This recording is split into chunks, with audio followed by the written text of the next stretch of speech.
We are in Women Matters again in May 5th, after some time of pause in the meantime. Some of our people are not showing up because they have other engagements. yeah, yeah. And Lorraine, she said she is heading to Europe. I'm wondering where she is going. So maybe we can meet because I would love to. I mean, I met Gina and I met Monia, but I didn't meet Hanneli yet and all the others. So it would be nice to meet. So as we are here, Victoria, I didn't meet either, but she is not visible at the moment. Check in. Monia, do you want to start? Okay.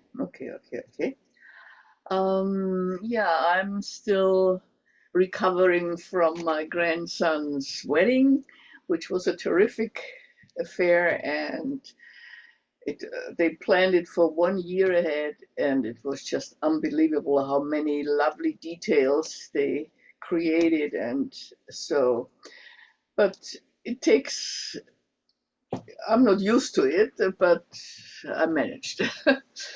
And yeah, that's about, so I'm fine, but rather slow in whatever I do.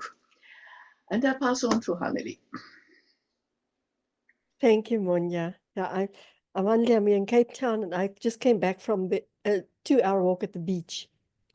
So it was wonderful to be also to have the sunset. It was really lovely and very calming. Because I'm nursing this hay fever and allergy that I currently have. I call it an allergy because it's just in my nose. So that was lovely to be outside, regardless, just to move through it as well, to see what is this all about. And before that, I was preparing for our monthly possibility wave. So I was in a creative process. So I'm glad to be here and to see you all after Easter. And I'm passing to you, Gina. I don't know if Victoria can speak right now. Okay. Thanks, Hanneli. So Gina, coming from Victoria, I woke up for a 4:30 sunrise, not on purpose, but it was absolutely gorgeous. The colors this time of year are quite incredible, especially if there are clouds in the sky. It makes it that much more pretty. I've had 3 weeks off school. It's gone very quickly. Back to classes on Wednesday for my third and final semester before doing the thesis next year. Feeling a bit of calm because we had a good outcome of our Canadian election. Very pleased with Mark Carney, and also pleased by the amount of people who came out and voted. So there was a lot of passion around this election, but I'm feeling a lot more confident than I did leading up to the election. So all good with that. And I've been actually spending some time in my garden, which has been kind of rare, but it's good to be back to the garden and getting all dirty and everything. So that's it. And I'll pass to you, Victoria, if you're able to speak, but if not, then maybe Heidi. Let's see if she's speaking. She's in the car. So maybe I check in, and Victoria, when you are home on your computer, you can come in. Yeah, you remind me of garden. I did yesterday the last plants into the garden, and today it rained and rained and rained. So it is really good that I managed to do it. I planted tomatoes and cucumbers and everything. But also with all the rain, the grass is so high, it's higher than me.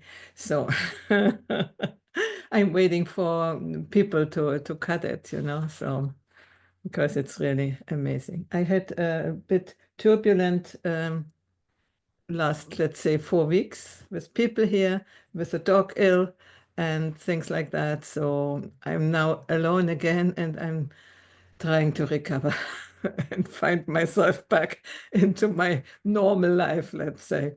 So we were talking about what to talk about today. So the ways of the mind, or what did you say, Monia? What was your suggestion? Well, as I put it in the chat, David Mitchell's book, Mindfulness is Better Than Chocolate. And of course, I'm a chocolate addict. I like chocolate. So I would say chocolate is just fine too. So, but mindfulness. So how to relate to your own mind And in this book, he gives you a step-by-step meditation, how to meditate on your mind. And I found that very interesting.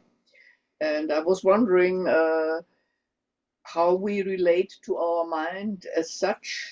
I mean, you just take it for granted, but on the other hand, it's not really what we think it is. And that I found quite fascinating. So I really can recommend this book. It's good. That sounds interesting. My first question is mindfulness. Everybody says mindfulness. What exactly is that? Do you have an idea? Shall we collect our definitions of mindfulness? I had an amazing man who gave an opposite that tried to explain to the average person in the street by using the opposite. And he said mindlessness versus mindfulness. Because if mindfulness can be, well, also for some people mean, but your mind is full of stuff, which is actually mindfulness is not really about. But you explained it so beautifully of they're like the opposite of mindlessness. So you're present. You're able to be fully present to whatever is emerging. That's good, because I wasn't aware that mindfulness might be even the mindful of stuff. So good, thank you. Gina, what do you think? I think it's when, much like Hanley's view, it's when you're in control of your mind and you've calmed it, as opposed to just let it run free. Because running free is sometimes it's just confusing, and so it's like calming. For me, it's calming. Ronja? I just noted that Victoria has her microphone on, so maybe she could also contribute. Yeah, Victoria, but you can do it, and we ask her. Yeah, well, for me, mindfulness is to be aware what I'm doing, how I'm doing it, how my body feels, and what I'm thinking. So to be in control of your thoughts and not let them carry you away. And of course, I find it particularly interesting when going to sleep. Then I notice that some thoughts still pop up, but it's the nature of the mind to think. And so we shouldn't suppress our thoughts, but we should be aware of them. Why I'm thinking this is not really important. Just be aware that there is a thought, but not cling to it. So just let it pass. There is this beautiful. Oh, Beatrice is coming. That's nice. There is the hi. First continue, and then we go over to her. There is this beautiful metaphor of the mind being like the sky, blue sky, brilliant, and that the thoughts just pass by like clouds. And sometimes it's rainy weather and they stay a longer time, but then they continue. So to identify your mind with the clear blue sky it's a very comforting picture. And before I give over to Beatrice, I add what I thought that mindfulness is, more or less what you say, Monia. Be aware as much as possible what is going on inside of me and outside of me. Naturally, you can't do it completely, but as much as possible. We are talking about how is your mind, how it is working, and what, as a definition, what do you understand of mindfulness? That was the beginning. Beatrice, do you want to check in and maybe say something out of your perspective? Hi. Sorry I'm late. I needed to make coffee. Um, it's been a while. I'm here. I'm back in Portland. I was in New Orleans for almost 3 weeks. Got back 2 days ago, and it was probably one of my favorite trips I've ever taken. Um, I loved it so much. I want to move there. The only reason I think that I don't think I can do it is the humidity. This is in April, so or April and May, and so it's already very, very hot and humid, and that's very hard for me.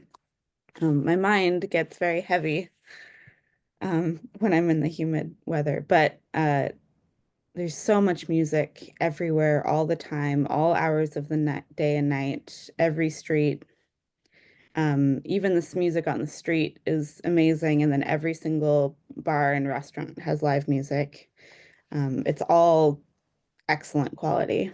There wasn't any bad music of any kind or amateur. I mean, or even if it was amateur, it was amazing. There's a lot of visual artists and crafters there, and they have their things at markets, and everyone is incredibly friendly. Everyone says hello to you, which reminds me of Austria when you take a hike and I don't know if it's still true, but I remember, walking around and grüß Gott, grüß Gott.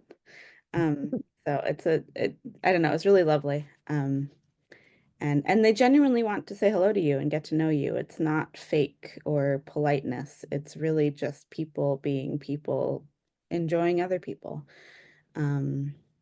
So anyway, and the food.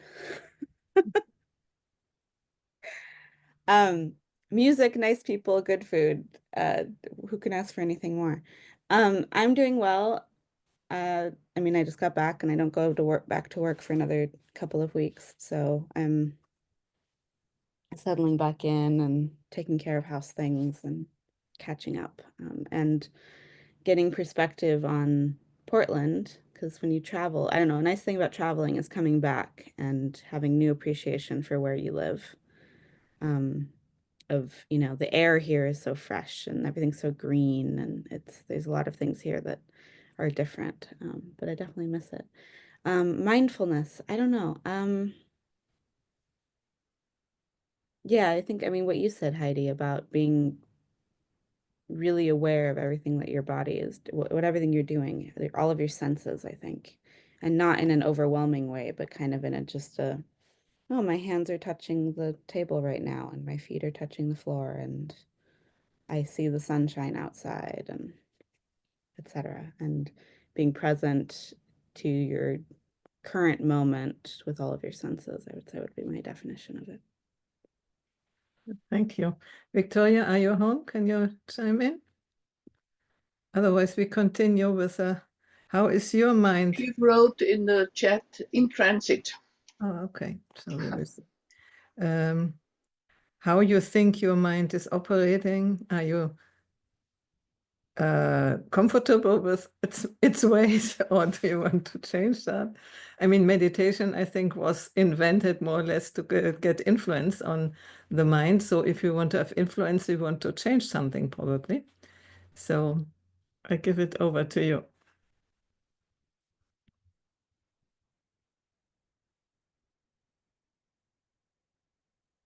And how can we change our mind or influence our mind? There are many, many, many ways. With which are you familiar? Well, the illusion of the self also comes in here, because, and I can agree with that there is a stream of consciousness going more than just the brain. And the inside and the outside are identical. So to really accept that. Can you say more about inside and outside identical? I think not everybody would understand that. Well, let's put it this way. We are creating our view of the world. And of course, that's inside of us, but it's reflected outside. And if I think of the politics that are now happening in Austria, so I'm not too pleased with myself if this is. But on the other hand, it doesn't really affect me anymore. I recognize this is what happens, but it doesn't upset me. My husband is much more upset about it, and I'm trying to show him how to manage his mind, but he's not quite ready yet. But soon we'll get to that. By the way, New Orleans is one of my favorite towns of the U.S. I have such fantastic memories of not just the food, also the music. Yeah, lots of music, and we saw a burial, and it was so joyful. People just playing and dancing, and yeah, so that's the real way to go. If you have to go to New Orleans. Yeah. And I was thinking about music is changing your mind if you allow it, or if you, whatever music you choose, your mind is following. Yeah. Well, as we all know, Viennese like to waltz, so maybe it's our approach to music, apart from Mahler and Bach, of course. That's a different kind, but we really enjoy waltzing through life. I pass on to whoever feels inspired. Annelie, I think she's unmuted. Yes, thank you. Yes, you remind me, Monia, of being our awareness being in the body, close to us, with mindfulness. So music, dance, movement brings our awareness back to the body and to the inner self, where otherwise it could be all over the place outside of what's happening in the world. So I love what you said, Beatrice, as well, and you, Monia, about the joy of the movement, and you, Heidi, about the music, definitely. And if I think of myself, when I want to calm my own mind, I also love music, but movement specifically as well. Dancing. And I used to dance outside of my body. I don't know if it makes sense. I started dancing when I was very little, but my awareness was always outside of my body. And then I started to do free flow dancing. And suddenly I experienced that movement inside and then the effect on my mind. But actually body, mind, heart connection. That was amazing. And you remind me of that now. Thank you. And my daughter, when she gets very anxious very quickly, and with her, music helps her also to become mindful of what's happening inside of her. Different types. It's not a specific type, but also movement, swimming, and things like that.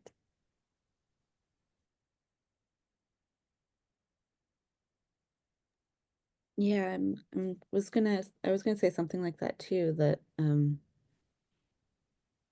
I've been thinking a lot about, body versus mind and more the interconnection and the nervous system as being, I don't know, I've been more attuned to my nervous system recently. I've been thinking a lot more about that and how to calm the nervous system then that calms everything else. And I think breath is a big part of that. And it's amazing how often I forget to really breathe. I mean, obviously we're breathing because I'm alive, but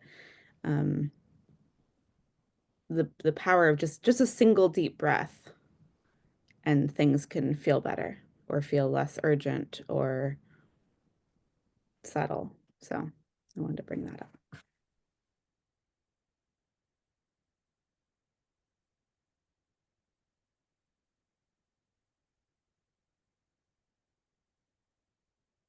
And to say that I had a lot of moments of anxiety in New Orleans, and I think looking back, every time it was because I was too hot or a little bit hungry or something, that how much our mind and our emotional state of being is affected just by the state of our body too. If your bodily needs are not being met, at least for me, it becomes very stark very quickly, and suddenly everything seems emotionally intense. And as soon as I take care of my body, it's better.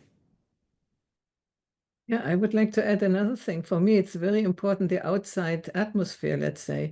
When it's raining, like before, I feel like, oh, and I get all sorts of, let's say, negative thinking. And as soon as the sun is out, it seems everything seems different, and I get more positive thoughts and more confidence in life and everything. So it's not only inside that our mind and body is interacting, but we are interacting also with what comes from outside. And as for calming my nervous system when I'm really, let's say, down, I'm very easily going into depressive mood when something is not working out. I normally use Bach music, and I try to feel it in my body, and I can feel it in my body, all the movements up and down and the different instruments. And that makes a difference when I succeed to do it. Sometimes there's no way to feel it inside, then it's only a hearing thing with the ears, which is much poorer, let's say, as an experience. But the whole body music experience that's for me the way, more than sitting in meditation, because then my mind goes somewhere, everywhere, let's say. So far for me. So I think kind of touching on music is it's the same thing. If there's too much silence lets maybe too much in for me. And so at least if it's music, you just follow each note, and then apparently our mind starts going into the same sort of rhythm, and so we connect with the music, and which is why you don't want to wear. I don't know what happens to people who play hard rock, but calming music is it actually apparently we want to move to it. It's natural, our brain calms down. So I just find music is an easier way to calm down because you can just concentrate on the notes and let it flow with the music versus try too hard to keep the clouds away.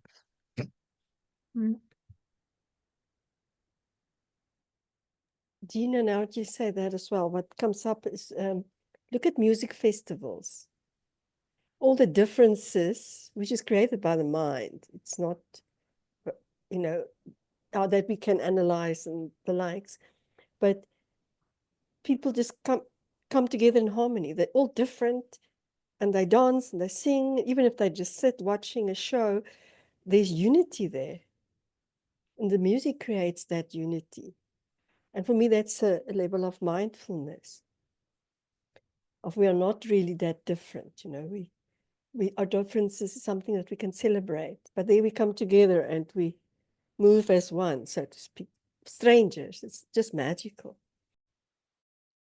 So music and dance in groups creates connection and collective agent for reuniting people. Maybe also there would be a potential to create peace between people. I think we need that at the moment a little bit.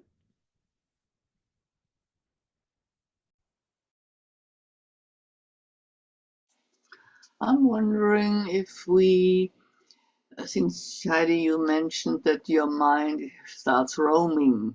So what kind of tools do you use to stop your mind from doing that? So really to control your mind. In my breathing helps. So breathing is just the essential of how to control or to guide your mind, as Beatrice mentioned. And and for me, it's also being aware when I'm carried away by a thought. And then I just disidentify with the thought. So I am more than my thoughts, for example, this old saying. And Heidi, what do you do? Yeah. First, I wanted to say this is again a task of the mind when you have to say this, I have thoughts and I'm not my thoughts. And I have the suspicion that also that is thought, but at the end you would like not to have. So I'm a bit doubtful. I do a body scan I try to really feel from the toes to up, and then I notice when I arrive at the knees, and I went away again. So I come down again, take the first toe, the second toe, and so on. And sometimes I succeed to get the whole thing, and then normally I'm fine. What are you using? The other people. Well, I'm also using breathing and scanning the body. But what I usually, especially when I work with other people to get them out of their minds, is to make them close their eyes so that they're not distracted by the outside world, and then count backwards in their native language from 50 to 0. So they unwind the mind. And they become stiller and stiller towards the 0, towards the end. And then anything is possible, because you can just then go into silence, or you can activate the mind. You could do something with the mind that's more focused and more more purposeful, but it really unwinds the mind. And the other thing is also spinning, physically spinning where you are. Also unwind your mind and your whole body, mind heart connection, and that's really powerful as well. So everything that was entangling you, whether it's internal or external, then dissolves, so to speak. That's the Sufi dance, no? That's spinning around. That's amazing, because the world is moving around you and you are the center, more or less. Gina, you wanted to say something? I was just going to say, I use the numbers too. And what the discipline I use is I don't count down, although I think that's a really good idea, is I count up, and I count. If I let another thought in other than the count, I start the count again. So I'm like, okay, how far can you get? So you go 1, and and if something shows up, back to 1. And it's basically saying, I am going to manage this, and you're not managing me. And then I can get there. And I sometimes I don't get, it takes several tries to get past 10, but I'm willing to do it, and then just keep achieving it. But I don't expect to get to 100 without a stray thought. I just don't set that expectation. I just like, eventually you will calm. You will calm. And usually I would do that. I do sometimes the same thing with just the breath in, and just talk to myself, breathe in, breathe out. Just the sort of like, it's sort of like music in its own way, because it's a rhythm, it's steady, and it just goes, and eventually you have a calmness about it. Yeah. And I think the other thing is that one of the things that was really always have been very challenging for me is rumination. And just to be able to, when a ruminating thought shows up, is say, okay, you're by cloud, like you, Monia, let that go.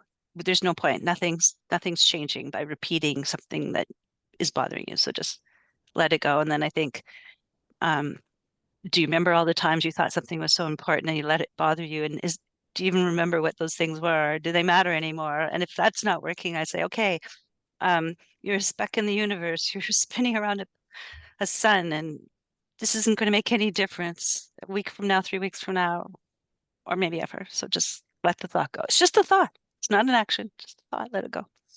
But even though I sometimes wake up at 4:30 in the morning, and if I want to sleep, as opposed to enjoying a beautiful sunset or sunrise, I use all these tricks to see which ones are working. Yeah, I found it particularly it struck me as true that meteorites, whatever we ever thought and whatever important thoughts they were and fantastic thoughts, they're all gone. They're all gone. So it's just what is here now, right, and here. So, and it's sort of, yeah, and if I think back my long life, there's quite a lot of thoughts left behind. Yeah. But according to some theories, the thoughts are not gone. They are registered in the Akashic field. So something, some importance they have. So we better take care for the thoughts. Yeah, I don't believe they actually truly disappear. I just think that they are filed for when you need them. And if you need them, you can bring them back. But you don't need to bring back something you don't need. Hmm. Hmm. Choose what you bring back. Choose the thing that makes you happy versus the thing that makes you frustrated. I Or mean, the we're not other perfect. We've all made mistakes. Yeah. Other version is what comes back might be important at the moment. Mhm. Because often you try to get back a thought and it doesn't come, So we don't really have the accurate choice for having the thoughts in the mind we want to have. Huh? Beatrice, what is your opinion? You have a half-aged of all of us. So I'm wondering what in your generation is going on. Oh, you always ask me that. I feel so badly equipped to represent my generation because I often don't identify with my generation. Um, well, that's probably why I'm here. Um, I find that writing helps. Um, and sometimes, I mean, I often have anxiety or thoughts or things about something I need to do or something I forgot to do or something. And I'm trying to get better at this. I'm not there yet, but sometimes I just need to do it when I think of it. Like sometimes the easiest way to let go of the thing is to just do it, or to write it down, or to do something with the thing. So if I'm worrying a lot about, oh, I haven't sent that email, maybe I just sit down and write the email and do it and get it out of the way. But also just if it's more emotional stuff, I mean, I found it's also hard to remind myself to do this, but writing is very helpful. And sometimes it kind of clears the cobwebs out of the way and you find your way somewhere else or get to process whatever the feeling is. And then I also do a lot of the other things I've already been mentioned, the, self-talk, what we talked about at the beginning about, the senses, grounding in the moment, noticing what you see and hear and all of that. Um, and will it be important in 5 days, 5 weeks, 5 months, 5 years, 5 decades? Yeah, the cloud thing does not work for me. I and just like the kind of average stereotypical meditation of trying to clear your mind also does not work for me. But movement, breath, sometimes also just kind of shaking my whole body um or turning. I did this the other day. I was too hot. But I couldn't solve that and I was feeling kind of grumpy about something and I just decided to become a gremlin and kind of walked around like this because that's how I felt and it helped. So sometimes just becoming whatever the thing is, because it becomes ridiculous and funny and I start giggling instead and then I feel better. So laughter, I guess. Yeah, I think it's a good thing to find an outlet for the otherwise trapped emotions or thoughts and transform them in some way, get it out of your system. Yeah, you described it beautifully. I've been to something called Five Rhythms Dancing. I think it's probably fairly popular, and they tell you which emotions to release with the music so that you do have those quiet moments, the angry moments, the scary moments, or wanting to be really friendly moments. And it was fun. I've never heard about that. What is it? It's basically it's not terribly choreographed, but someone plays music and tells you which emotion to dance to. And sometimes you just dance by yourself. Sometimes you just go and you choose someone and you dance in a similar rhythm with them. And it's just to release all the emotions. I can look up the exact motions, but it's I do recall it's been a long time for me, but just release the emotions. And the closest thing I would say is that sometimes you remind me, Henley, walking on the beach. We have a beautiful beach at the end of our street. And there's times when I just want to skip and dance on the beach, just skip and dance. And I'm like, do I care what anybody thinks? Actually, no, because in Victoria, West Coast, we're a little crazy on the West Coast. So you can pretty much get away with anything here and nobody will think you're weird. So but I just sort of get you know, the waves are going. It's beautiful, beautiful water. We have mountains, and then you just sort of think I'll just go down to the beach and dance and skip and run and play. Yeah. And so whatever's in you, I just go do it. But you know, you remind me when I was in Vancouver many years ago, I was invited by my one friend to join her at, it was a type of a sacred dance. It's not five, I know five rhythms also, but this was different. There was no instruction, and it was 3 hours long, and you just moved by yourself. It was incredibly calming, but also energizing at the same time. But you really went in so deep into yourself. And at another stage in Los Angeles, I went with a friend to an experience where you are dancing inside of your body. You lie on the floor, it's dark, and the music's playing, and you're traveling inside yourself, but dancing inside to yourself, into all your cells. It was most amazing experience. So you were so aware of what's going on inside of you, in all your trillions of cells. I'll never forget it because your body sort of calibrate to it. But something else I want to mention with the younger generation, my daughter gets with overwhelm, what she does to become mindful is maybe she thinks she didn't put off the stove or she didn't lock the door or whatever, like obsessive thoughts. So when she leaves the house, she would say, I'm locking the door. Whatever she's doing, she's reminding herself, she's saying it out loud. I'm putting off the stove, I'm locking the door, whatever comes, that those thoughts can't now create some overwhelm or fear or anxiety. And she finds that very, to put it in a mindful state as well.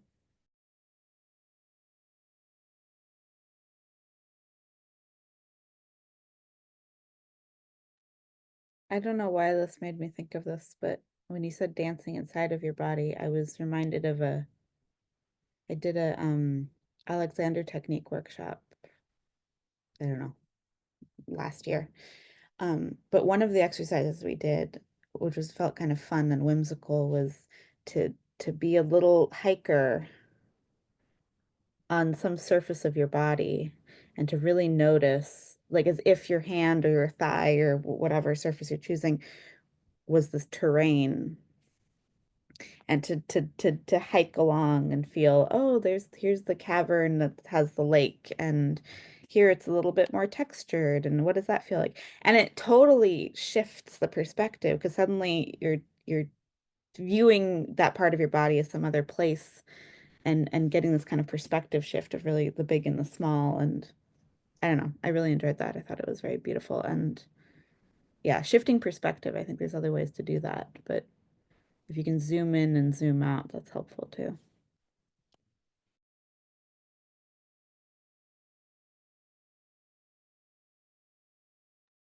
So I put the five rhythms definition in the chat. So it's actually pretty nice. I remembered it as anger, but they're right. It wasn't anger, it was chaos. So it was frantic. I guess I remember being frantic more than anything. But staccato was fun too. And what I found is when people went there for the first time, they thought they should just dance as if they were dancing on a dance floor to a band. And it took some time people to feel free enough to actually change it to the five different aspects. And it wasn't just dance, it was more movement, there was more flow, you moved around the room, or in stillness, you could just lie still. I mean, whatever. But yeah, anyways, it was a lot of fun. And you could do it by yourself. I don't know how, I think if you just or with a partner, be fun. Yeah, Osho also had a dance like where you, if I can remember correctly, you start with shaking for 15 minutes. So you put your alarm clock for 15-minute intervals for an hour.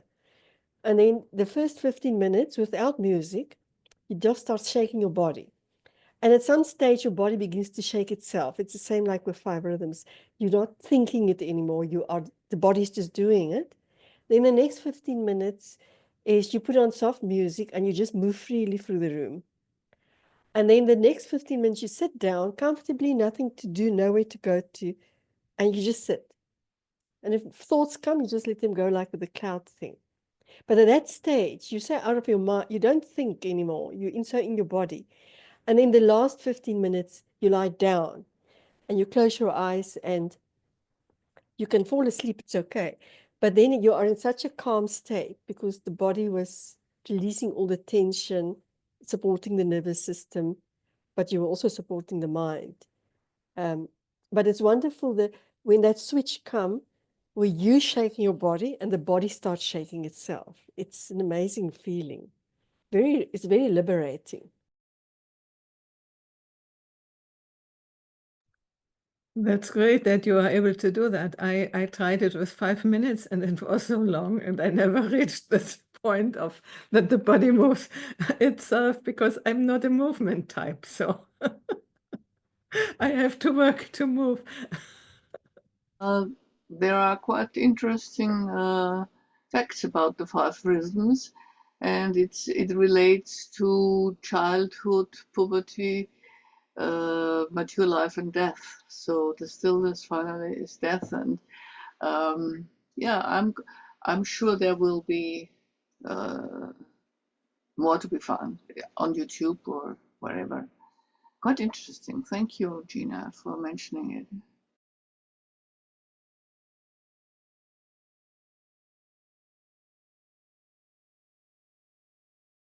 I also find that the smile meditation, it's like you're scanning your body. So you start at your toes and then you smile at your toes and you smile at your ankles. You go up your whole body.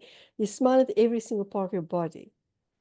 It's such an amazing way to wake up in the morning if you're not a meditation person, because it really, again, the scanning, but also just you bring your awareness closer to yourself, inwards, not so much outwards. And as you smile, it's almost impossible then to think as well, because you're giggling and you smiling. Oh, my toes. Oh, that one is funny. But it just brings some humor into it as well. This is especially true for people like me in the past who have some body parts who they don't like. And then to be able to smile at them, it's a further step of, let's say, development or something.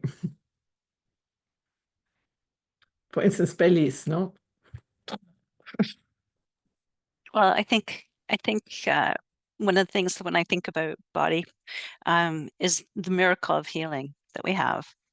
So even though we may occasionally be unwell or maybe not recover from all unwellness, but just the miracle that you can be hurt and you can be healed. That like there's some incredible renewal that happens in every organ and every tissue, and just the fact that we have that renewal and we have plasticity in our brains too. So there's all sorts of wonderful things that are happening but just being grateful that that actually exists. Like that if you broke a bone, the bone can heal for the most part. Maybe not as pretty as last time, but but at least we heal. Yeah. Well, thank you, Annelie, for mentioning smiling at yourself. Because when I wake up, I do the body flow, still lying down, starting with my feet and then the knees. But now I'm going to smile at them when I do it. Yeah, that would be quite helpful. And I'm thinking about we have with the mind also an influence and with breathing an influence on the body.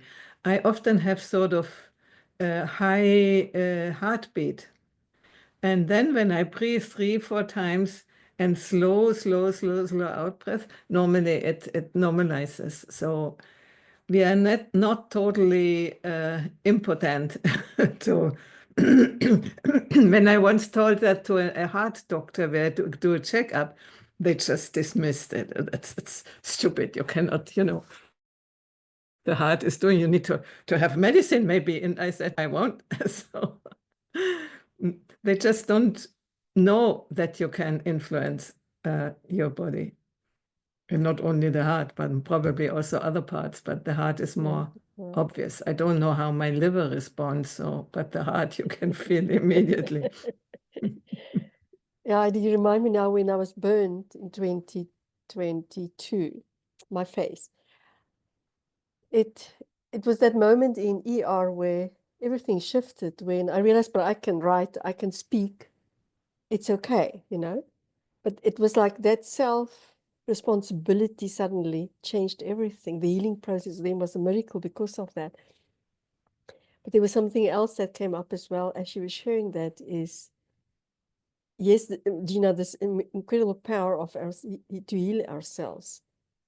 And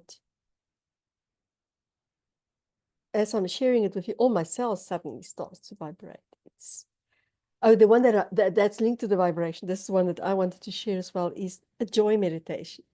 So when you wake up, so sort of for 20 minutes or so, but you can start with 10. And I learned this from a medical doctor, actually, who was helping people with arthritis, that you start by, in your mind, say joy, and then verbally out loud, joy. You continue that for 20 minutes. It has an incredible effect. This research have proven how it helps people with things like chronic diseases like arthritis or any other chronic disease for that matter. It's amazing. He's an American doctor. I still have his book somewhere. I got it as a gift from a friend in Turkey many years ago, because at that time my mother was struggling with arthritis very badly. And it works. It really works. So, but also it calms the mind, but the body, mind, heart system and the nervous system and the immune system. It has a big effect on the immune system as well.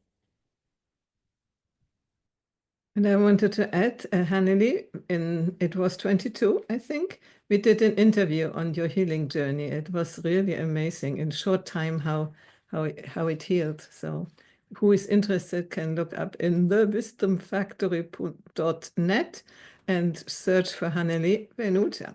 And the healing journey, I think is the title. You can see that.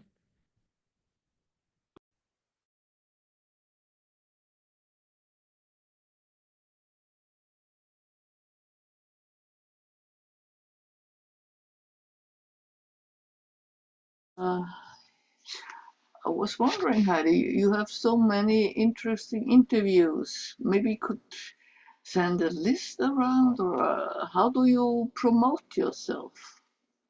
I don't promote myself, but I have the website, and there you find all the interviews for certain topics, for certain themes. There's also the Women Matters part, the German Brunnen part, and the interviews. I do also Gina. We did an interview not lately, half a year ago or a year ago or something. Time passes. Now I do very few interviews. Before I did it with Mark, and then it was always in English. Now I don't feel so comfortable in English anymore because I don't practice it. And I do some in German, but also I'm not looking for them anymore because it was a project between me and Mark. Now I'm more interested in these group conversations than in promoting interviews and put them in context. What I meant is, because I've never heard about that interview or the talk with Heidi, with Hanneli about the healing journey. So how do we know about? You can look in the website, and there is always the last ones on the top. Yeah. But I did also newsletters, which lately I don't do anymore.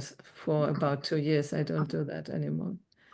I'm not so much interested anymore in promoting things and selling. There's You have to spread your wisdom, not just. Yeah, I try to spread it with you. But it's everything on the website. There are hundreds of videos and YouTube channel. When you go to my YouTube channel, there's everything. So you'll find it. My YouTube channel, The Wisdom Factory YouTube channel. And then you can search on that if you want a specific name or topic. Yeah. So if you are on her YouTube channel, you'll be able to search. Yeah.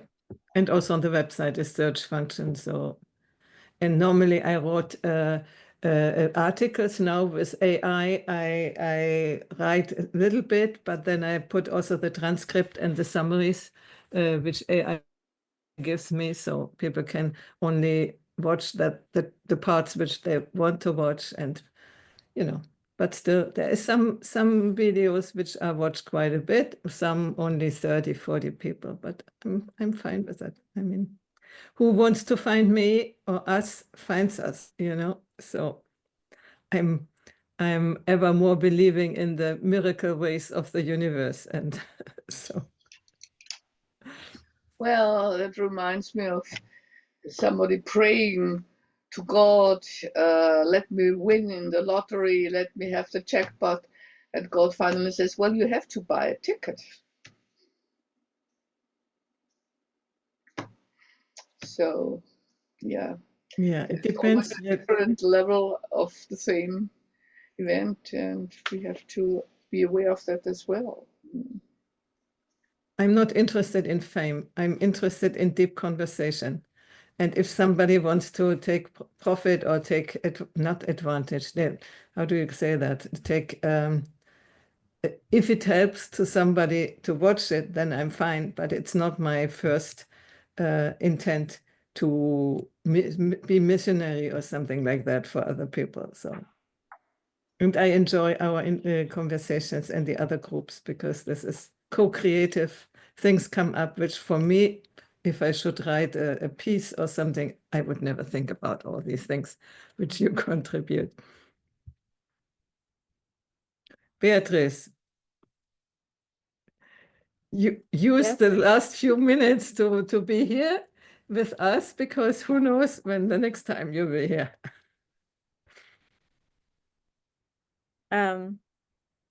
Was that a question? No, it's a question.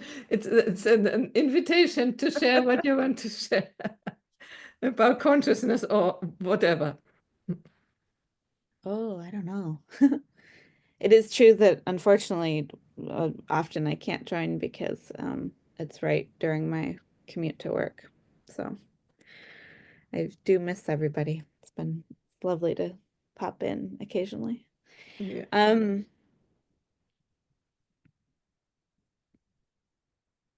I'm gonna think about that, and somebody else can talk in the meantime. I don't know what to share. You can also start with the checkout, because we are almost arrived at the top of the hour. So, or was it your checkout? No, I'll check out. Hmm. Thank you for all of the I've been taking notes. I have a whole long list now of tools for mindfulness and for grounding, and now I can refer to them if I remember to. No, this was really lovely, and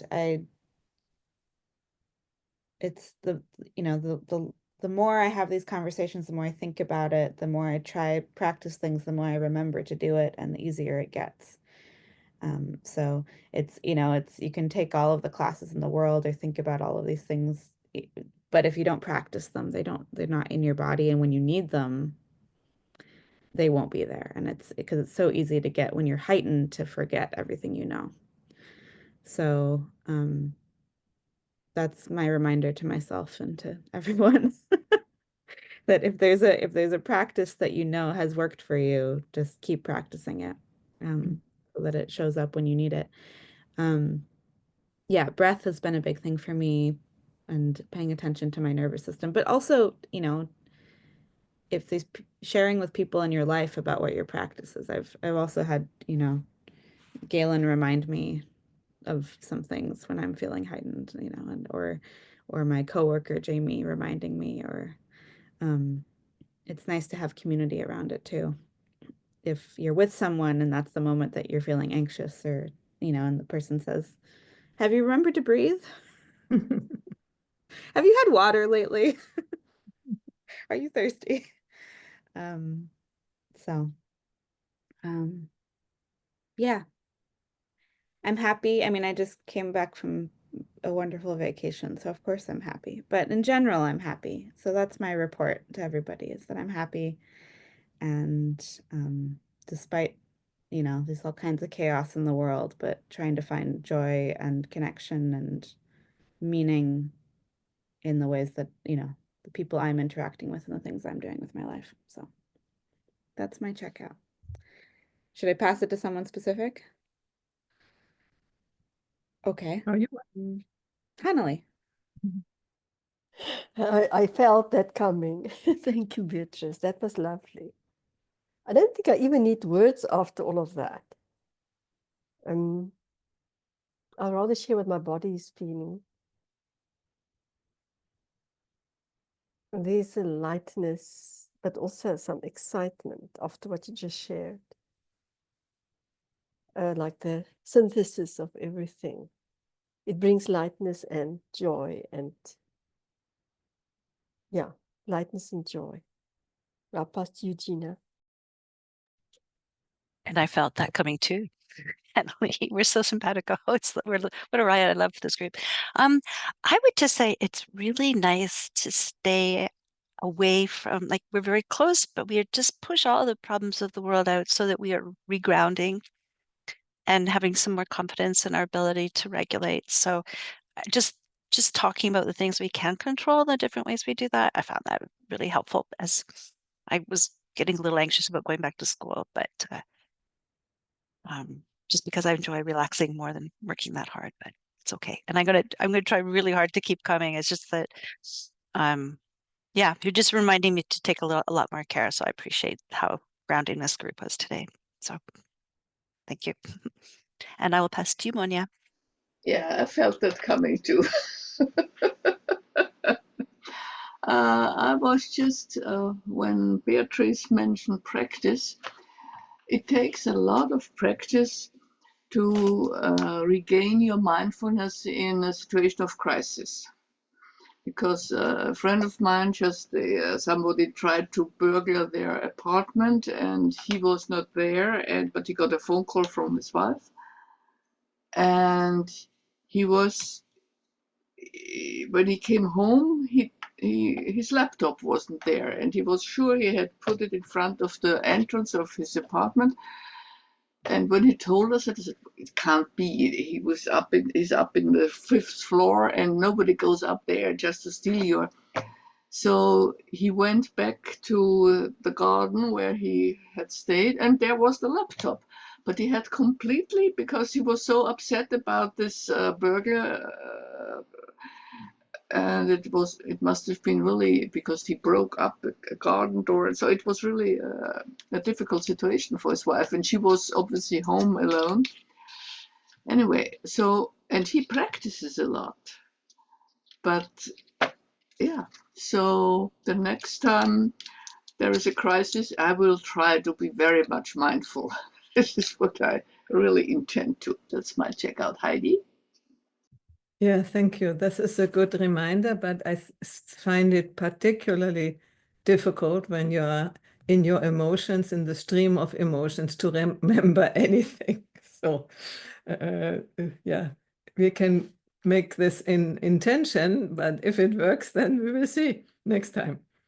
And I am grateful that you showed up, and that you were here, and we had this lovely talk, and we see you again in 2 weeks. Thank you. Take care, everybody. Thank you. Bye-bye. Bye-bye, Victoria. Victoria. Oh, if she is still there, but goodbye to you too. Bye-bye. Bye.